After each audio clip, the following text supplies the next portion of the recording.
Okay, welcome all for this lovely session of Let Us Talk It webinar.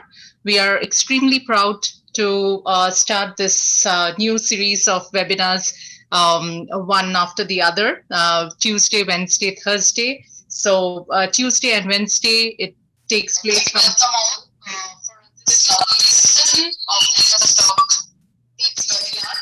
We are extremely proud to start this new series of webinars, one after the other, Tuesday, Wednesday, Thursday. So Tuesday and Wednesday, it takes place.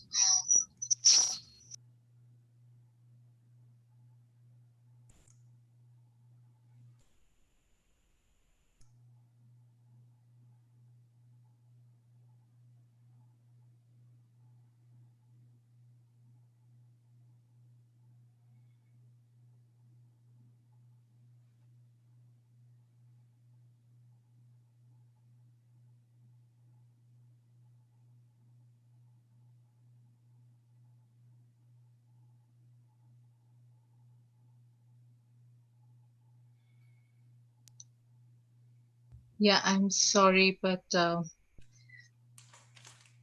yeah, this. Yeah, please continue. I mean, Yeah, it's. let Yuan share the screen, or let him speak. Yeah, sure. Please, so we have today Juan Fernandez. He's our guest speaker, and we'll, Juan, please, up over to you.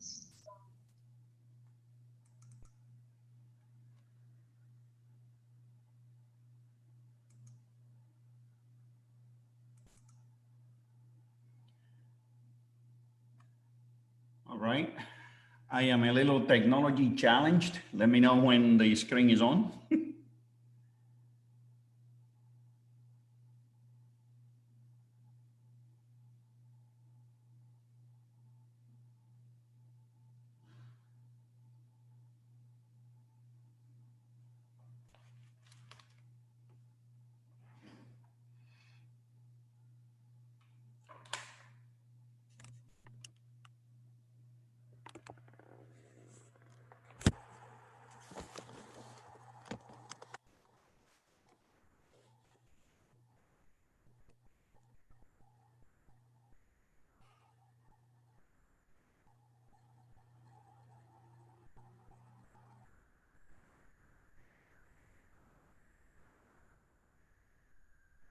Can you guys see anything? Yes, we can see it. I think you're seeing the wrong screen. Is it better?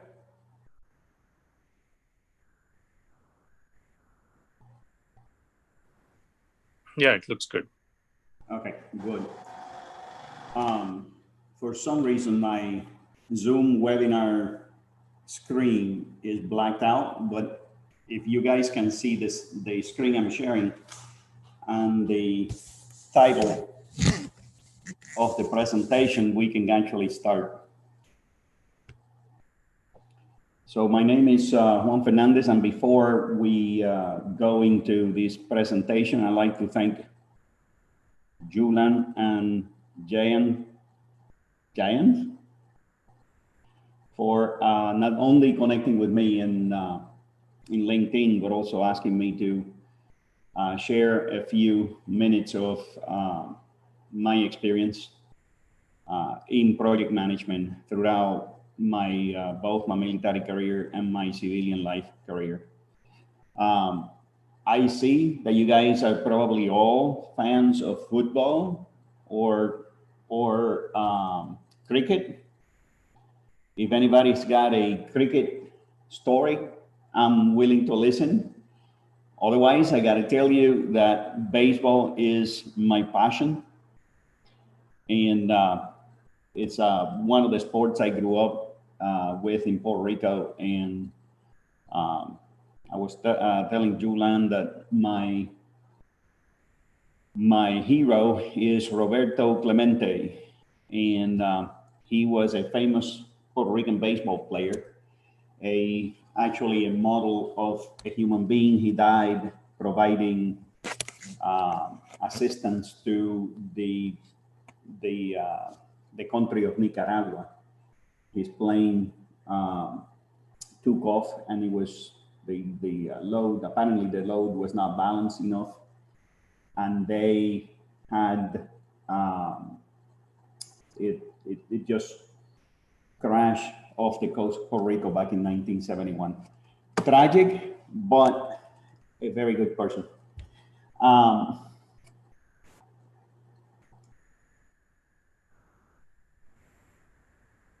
Here is the agenda after a short, very short introduction, of which you probably already heard 90% of it.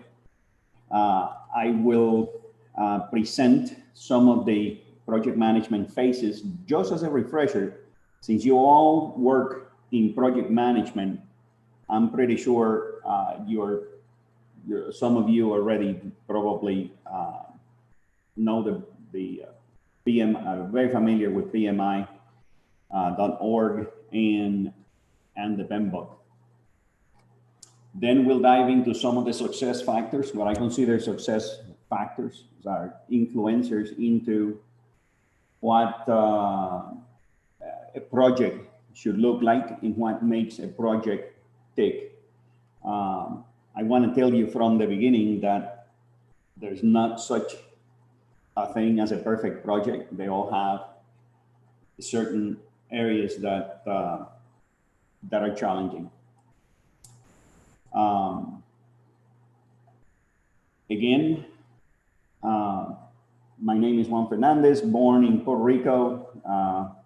I spent 30 years with the Army Corps of Engineers, and there I did everything within project management. I have managed 4 construction projects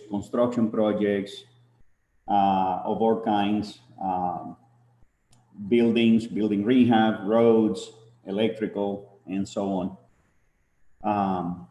It takes very careful planning and lots of communication to make a project succeed.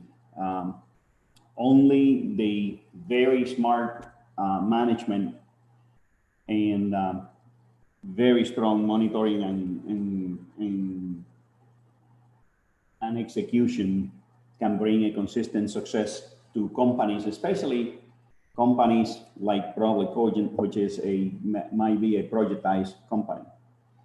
And by a projectized company, I mean you guys don't do any production of widgets. You actually manage different projects.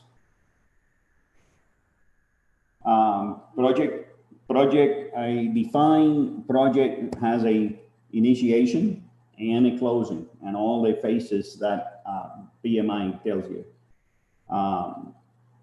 They are distinct. They are all intertwined at some time. When you're conducting execution, you might have to go and revisit the planning and vice versa. Even when you're trying to control the project, you might have to go back and revise what the project initiation was and why, all the goals and objectives. So a project to me is like a life, has a life of its own. And a lot of people don't know, but your whole entire life is a project. Like when you set your alarm clock in the morning, all the way to the end of the day, you're managing a project. And that's what it is for me. If you have any questions as I go through, even though we have a question and answer session at the end, please feel free to stop me. But I like for this to be as participative as much as possible.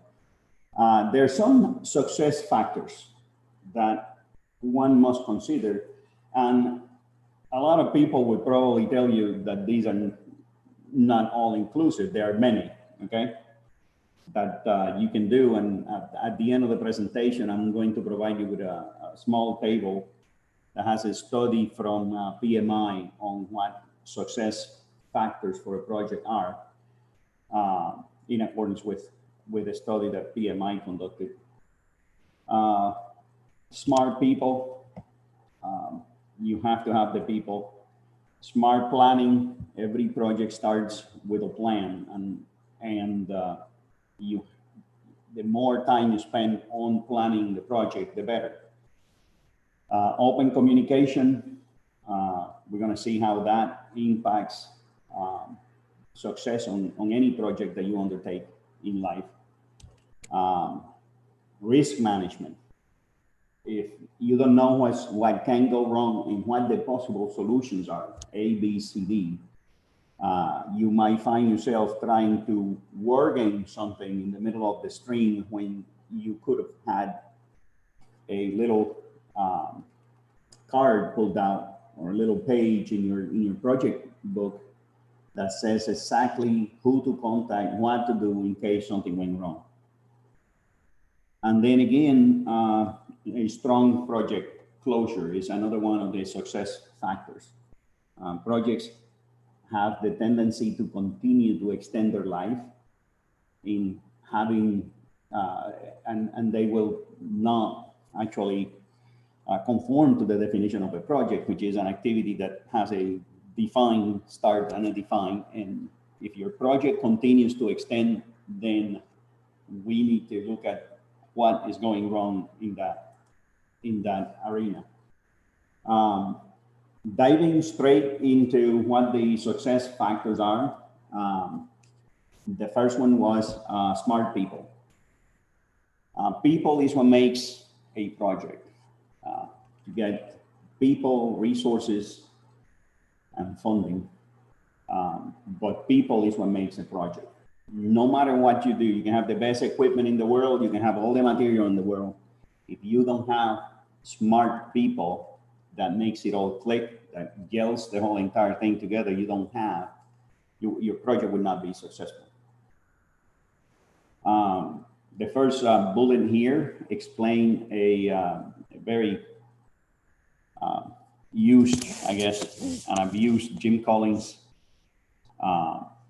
quote, which is, you got to have the right people in the right seat before you get the bus going. Before you get your project going, you got to have a dynamic team, your project staff, your external resources, extra resources, whoever they are, suppliers, stakeholders, they all need to be informed, involved, and they all part of your project. You need to consider all these people. For projects, for construction projects, the mayors of the city, who the owners are, etc. They are all involved. They all want something, and you got to remember, people have the tendency to have a mind of their own. So they all will have will try to influence you and your project. All these people will need to be committed to the group success. You can't fight internal battles while your project is going on, because the project have challenges, like we said before, challenges of its own. You can't be with an internal struggle, internal fight.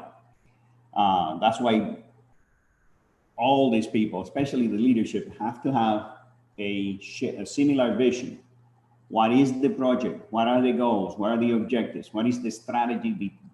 What is the project gaining the company?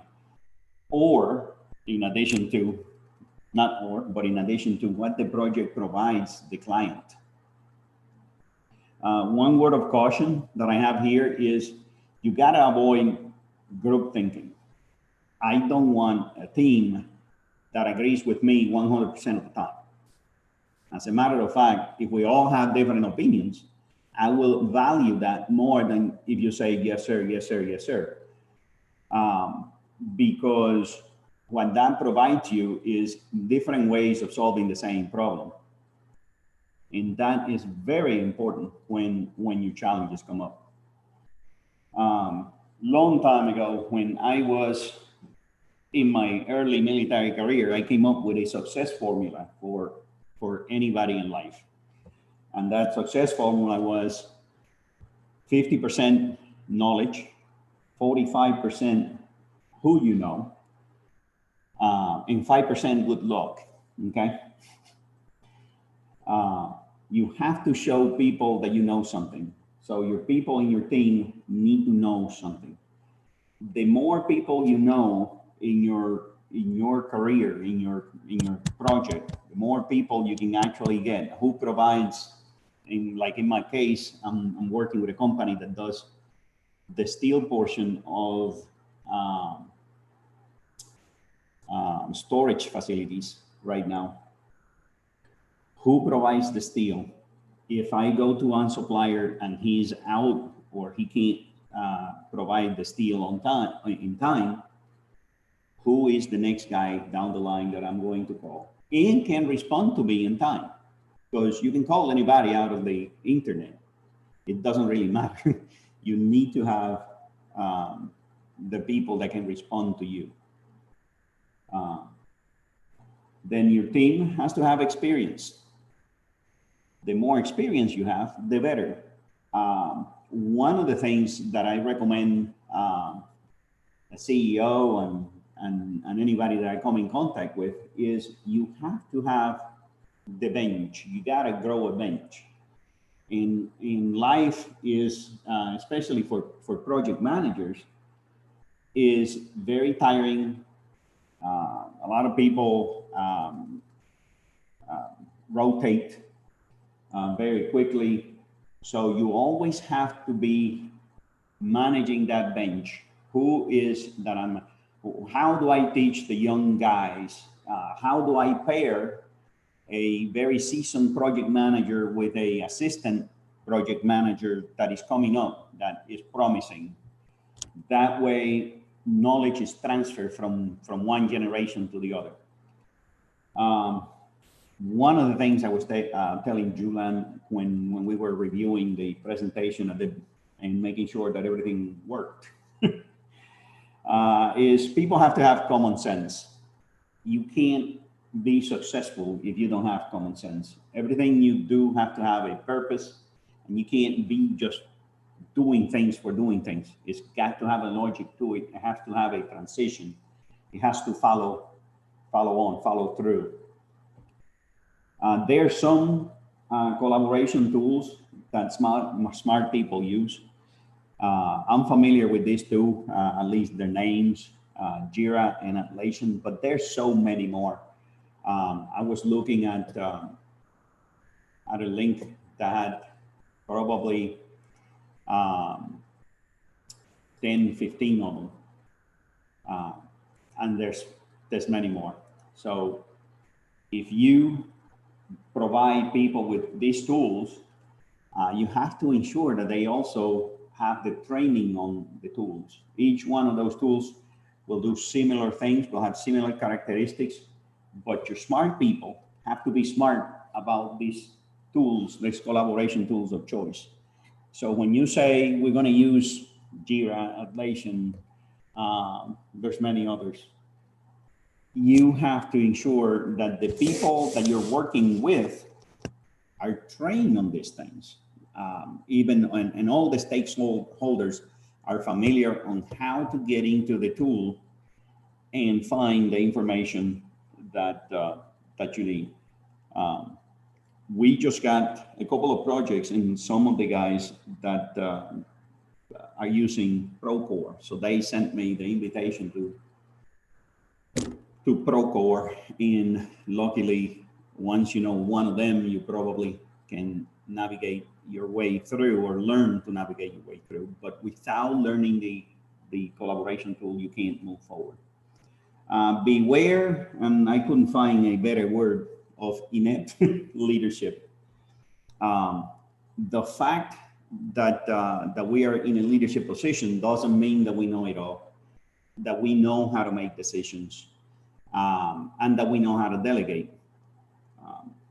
In the service, it was mandatory that that we knew how to delegate, and it was necessary.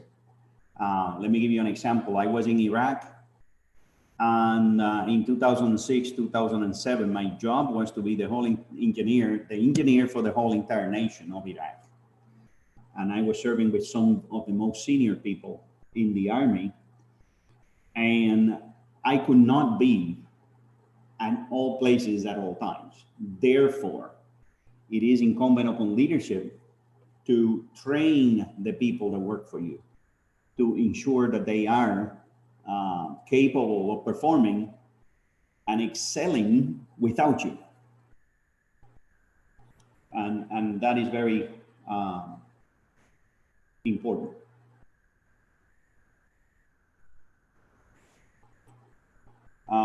With that, we're going to go into the second factor, which is smart planning.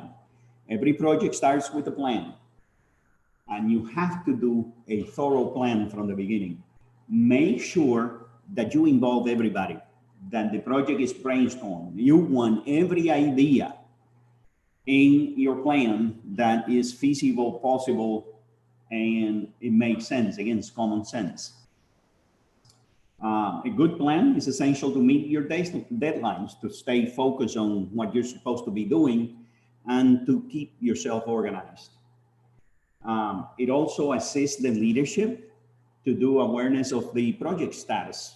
For example, you would know when you're transitioning from the planning phase into the other phase, into execution, monitoring, and controlling, and every single one of those phases.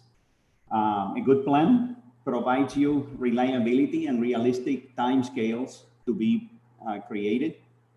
One of the things that you must do when you're looking at your plan is you need to consider second and third order effects, especially when activities are delayed on your project plan. Either if you slide them to the right, they'll have an effect. If you slide them to the left, you might be throwing off a whole lot of worms into your can. Let me give you a quick example. I was planning a project to start in July because the general contractor canceled 3 of the projects for this project manager I eventually started working with on this project. The project manager, wanted to start the project early. That way he has something to do. Well, moving the project start from the end of July to May 11th created a whole bunch of second and third order effects. We were in the planning phase for heavy steel. All the designs were being made, this, that, and the other. And those things, we weren't able to complete those in time. We struggled just to barely come up with the plans and producing the steel to get it shipped on the second day of the project. So we did everything we could, but we still had delays in the start of the project, and the project will not go on well until we can adjust the production and we can adjust the installation of that heavy steel.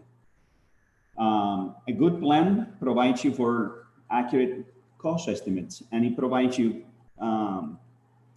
the documentation for milestones and deliverables, which is something I know Srini is going to be very interested on, because that's what you get paid on.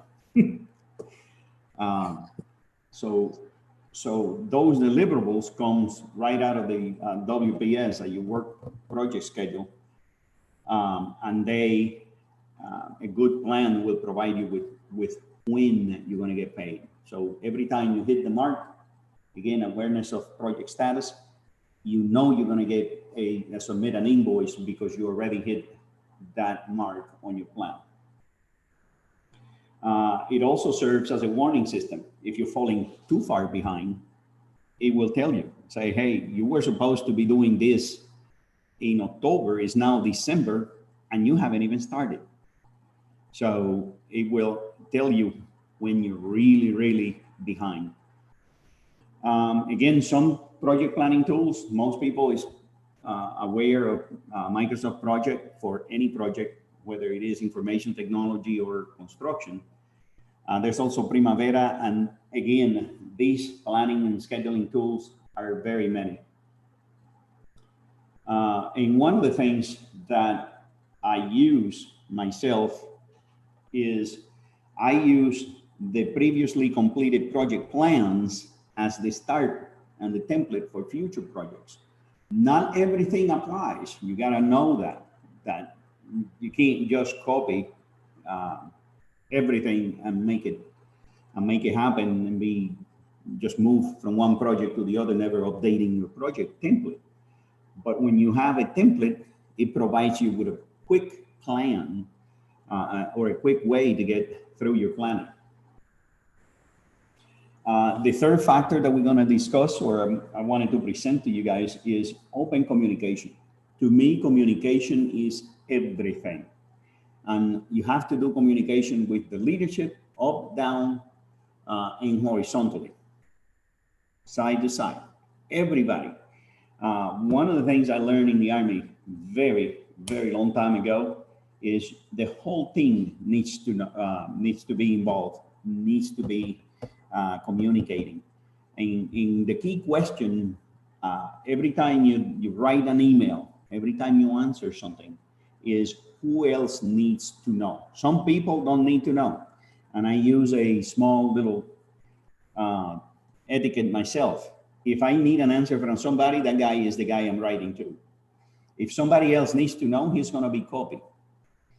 So when you receive an email from me and it says, and you're in the copy line, I'm not expecting that you're going to be part of the conversation, or at least it's not a requirement.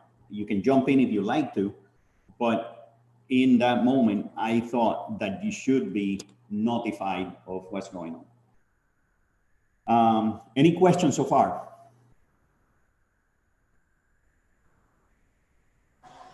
It's good. No, we are here. It's okay, very good. Yeah. Good. Communication also entails one of the parts of the communication that we don't have is feedback, okay? So listen to outside sources of information, especially somebody that comes from the outside and looks at your plan and looks at your project and gives you free feedback that you weren't even considering. Because everybody can have a point that you can actually apply to your project and make an improvement. Again, communication, I don't know if you guys are familiar with SOP, but SOP stands for Standing Operating Procedures. Your documentation of the stuff that you do every day and your lessons learned is got to be communicated to people. That way we pass knowledge. Again, the smart people passes the knowledge by communicating with each other on every aspect of your project and throughout the whole entire project. But you got to be very careful though when you communicate. One of the main things that we are asked for is every day is a change, or every day, the Army call it scope creep. In other words, you got to know when to say no. You say, hey, that is not part of the project. We can add it, but we got to go through the process. You ought to know when something can be delivered and when something cannot be delivered, not in that time. Again, experience. Remember when we talk about experience in smart people? Experience will tell you it. Experience and the analysis of your people and what they can deliver can always assist you with this. We're going to discuss a little case, and hopefully I remember to discuss how that was important for me during that case project. You got some things, one old saying says, bad news don't get better with time. You have to tell bad news immediately. One of the things that I practice, and I force myself to do is when something goes wrong, the very first thing I do is I call the boss and say, hey, boss, this is coming down pike and this is what I'm doing. Don't you ever communicate bad news. If you want your project to be successful, don't communicate bad news to the boss unless you tell him what you're doing to solve the issue. But on the other hand, don't let him be blindsided. You need to tell people this is going wrong. This is what my team is doing to fix it, and do it quick. Again, there's plenty of collaboration software. People use this collaboration to know where projects are, what's the status, what's going on. Use it effectively, train your people on it. And then same thing with the project management tools. They're means of communicating project status, project challenges, and so on. Johan, this is Surya. We can add one more point there, maybe, right? The open communication, because I'm also working as a project manager, just for discussion's sake. We know that, right? We'll manage the issue management. See, if the team didn't bring up the issues properly, suppose if they encounter any hindrance or any issues, if they don't bring up to the team or to the project manager's notice, definitely that will not be addressed, and there is a chance for failure, or there is a chance for jeopardy of the dates or timelines, whatever, right? So that's why the transparency of the communication by bringing the issues to the team or to the manager is very important factor, maybe. Well, what do you think, Johan? Just right? Correct. You got what I'm saying? The issue management, that's what I'm thinking about. I'm talking about. Well, when you have a team and you practice open communication, your team, anybody in your team is capable of always coming over to you and saying, hey, boss, I'm going to be late on this task because resources were not apportioned on time, because I have a scheduled doctor's appointment and I'm not going to be here this afternoon. Is there any way we can cover with somebody else? Anybody can cover me for the 4 hours I'm not going to be around, and that is going to affect the project. So when you practice open communication, your team will trust you. Okay? Yeah, agree. Yeah, good one. You will foster that openness throughout everybody in your team, from your if you're in a information technology business, from your scheduler to your the guy that does your programming, they will all make a contribution, and they will all be they'll be candid about what they tell you. Correct. Okay. Because the very first thing that comes out of my mouth when the boss says something is, no, sorry, but that ain't gonna work. And normally when I say sorry, but that ain't gonna work, is because I got 40 years of experience. I've seen it done the right way, the wrong way, and Frank Sinatra's way, which is my way. So yes, communication and having people come over and telling you things is because you have created the atmosphere. These people are all intelligent. Otherwise, Srini had never probably contacted them in the first place. You study their resume, you see these guys got potential. He comes in, he talks to you, and he says, yes. So we need to foster that. We need to trust these people. And that's the open communication that allows them to bring issues to you in a candid manner. Yeah, sounds good. Yeah. Right. Johan? Yes. The remote working now has become a part of our routine, and it is going to continue for some more time, even after the COVID is over. This presents its own advantages and disadvantages. particularly for a project manager.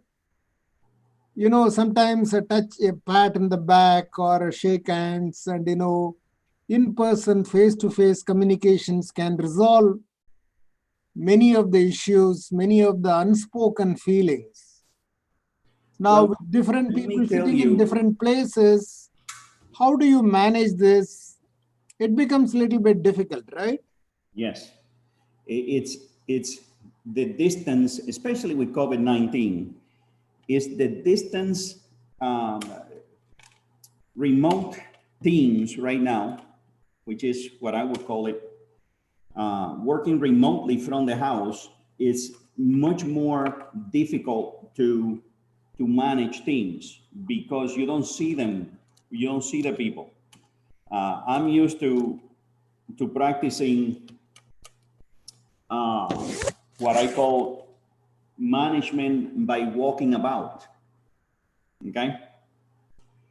I like, if I have an issue with a project, I go see myself at that project and say, hey, what's going on? Show me what the project is and what the problem is. And that becomes much more difficult when you try to manage a project remotely, especially if you feel, if you are in now with COVID-19, if you're in the critical categories. If you're over 60, I am over 60. If you are Latino or Black or any other category of folks that would have the tendency to have COVID-19, it's much more difficult for me to get off the house and go over and take a look at a project without thinking, if I catch the virus, I'm going to be toast.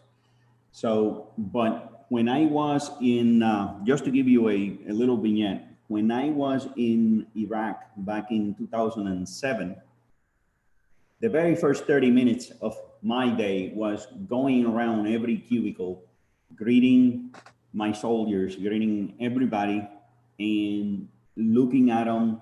If they look sick, I would just talk to the senior enlisted folks and get them out of there.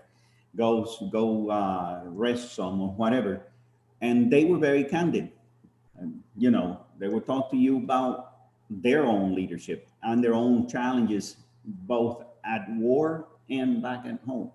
So you have a little more complete picture when you do management by walking about. Again, communication, open communication, and personal leadership, I guess. Let me see if now my question was slightly different. Say what? Like, it is like, suppose you have some two team members are having a problem in understanding, and there are sometimes inevitable personality clashes. I have myself handled the situation, taking them out for a coffee or a tea or something, and then letting the air out and, resolving these personal issues more on a personal basis becomes difficult, because sometimes you don't understand what each one is talking about, where the misunderstanding is. So my question was, what is the solution you are proposing to this? Because this remote working of disparate teams, people sitting in different parts of the world and then doing the project, is going to be there for some time. What is the solution you are proposing? There is not an easy solution to deal with those kind of personnel challenges. They're always present, especially with different people from different backgrounds and different cultures. And your teams are always going to be composed of that. Different people, different cultures, and there's always a struggle to manage what is the proper approach to those kinds of challenges. People infighting with each other. Normally, when you have professionals and you train professionals and you have a good team, you would know the two that are going to clash with each other, right? You will have a sense of these two I cannot put together in the same place, in the same project, on the same project, because they're going to clash. And it's you need to know your people. You need to know their strengths and their weaknesses. And by applying common sense, your experience, in certain situations you can get away with, okay? You can actually solve the problem. But personal problems are very touchy, especially in projects. The very first thing that I would do is I will face people immediately, because it does you no good to have personal clashes in your project. It will delay you, the morale will go down in a heartbeat, and you don't want it. And you got to be very clear as a leader, as a project manager, of what the proper behavior is, what the professional behavior is. Again, if you have selected the right people in the right bus before you left, you will have no problem. If somebody wants to give you two people that you know are going to clash for your project, you need to sit down with that person and say, hey, I know these two characters. They are both red-headed and they would clash. There's no way they can work with each other. Let's see if we can find alternatives and run a successful project. Does that answer your question? Yeah, somewhat. The thing is, remote is remote, and like you said, we have to live with that problem. Nothing like meeting with each other. And but then that limitation will be there. And like you said, selection of the team, understanding each other can be a precaution that you can take. But when there is a problem that surfaces, you are left with very few options, and that left your own individual creativity to get over it, right? That's correct. The best thing is to get rid of the problem immediately. I don't deal with insubordination, and I don't deal with people that clash. The best thing for you to do is, like they say, nip it in the bud very quickly. 1, 2, 3. Okay? You're dealing with, at that point in time, you're dealing with this person as your kid. You can't take insubordination from your kid. You can't, or the discipline will be disrupted. And you want your project to go smooth, you have to make the decision. Again, remember what I said about weak decision making at the beginning? You got to be aware of that. If you got to take action immediately. Sometimes it's best to continue the project without a person, or have 2 or 3 people that would take over those duties. Spread the duties among 2 or 3 of your team, than having clashes that will lower the morale of the entire team. Does that answer your question? Yeah, I understand. There is an element of helplessness. So let us get on. Let us go ahead with the other questions. All right. Oh, I am going backwards. let me get to the right place. All right. So moving forward, those are very good questions, by the way. Moving forward, one of the things that we got to do is risk management. And actually, that previous conversation about personnel is part of your risk management plan. Okay, you're considering everything that can go wrong And clashes of people in discipline is part of what can go wrong in your plan. I don't know if you guys are familiar with Murphy's laws, but project managers need to be very familiar with Murphy's laws, because anything is never as easy as it looks, okay? Even if you think it's that easy, there's something is going to come up and make it difficult for you. When you do estimates, one of the success that I have had in life is you got to under promise and over deliver. You never say, oh, I can do that in 30 minutes. And then 5 hours later, you still don't have a solution, because you're not going to look good. And then Murphy's law is anything that can go wrong will go wrong at the worst possible moment. You got to be on the lookout always. If it didn't go wrong today, it's going to go wrong tomorrow at the least expected moment. And then your risk management plan will probably have different situations you already assessed might happen in your project and what to do. And it's easier if you did that. There's, of course, my military career tells you that there is this other guy, Von Moltke, that tells you that nothing survives the first contact with reality.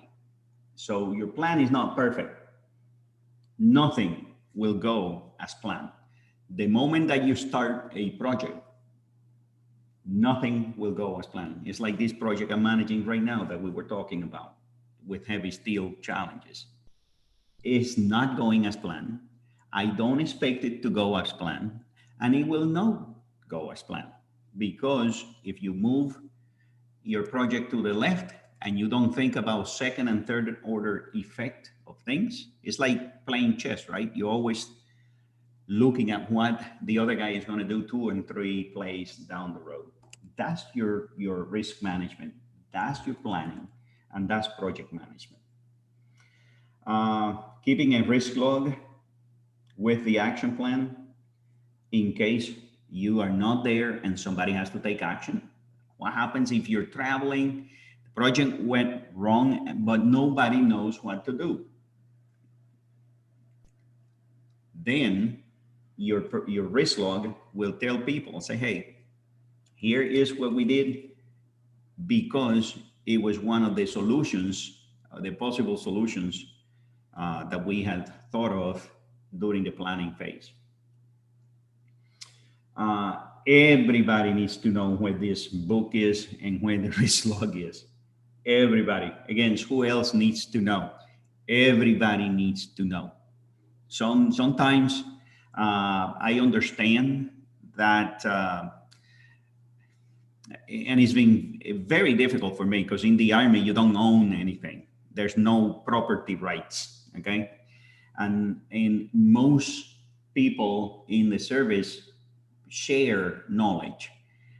In the civilian side, people have the tendency to keep the knowledge for themselves and by themselves. But as much as is practicable, because I understand that you can't tell everything to everybody. There's some things that you need to keep at certain levels. You need to bring things to, as much as possible, involve everybody so that they know where things are. Where is your fire extinguisher, for example? What's the location? What happens if something is set on fire? And that applies in construction, it applies in information technology or any other project that you run in your life. And then, again, I have project managers in my company that keep their information in their hard drive. But guess what happens when you do that? If you are sick, if you go on leave or vacation for 2 weeks, nobody can find anything unless you had a proper transition with a guy that is going to do the days for you. So keep a central database with all the project information. All the requisitions I do are in a project folder. all the pictures that I do when I go visit a project, all those pictures are dated, and you can actually see the transition of the project from the beginning to the end if you went to look at the pictures I've taken. All the requisitions of material are there. Everything I just drop in that folder. If I die tomorrow, somebody's gonna take over, go to that project folder and find out exactly where my project is and how to continue it. Very important. Careful risk management, okay? In bringing my presentation to almost a conclusion, we're going to talk about closure. Again, projects have the tendency to have a life of their own. And unless you have a clear delineation on when you're finished, and you tell your client, I am done here, from now on, you have to call the warranty department, or you have to call somebody else. Your project, if somebody's gonna call you 50,000 times from now till the end of the year because you didn't properly close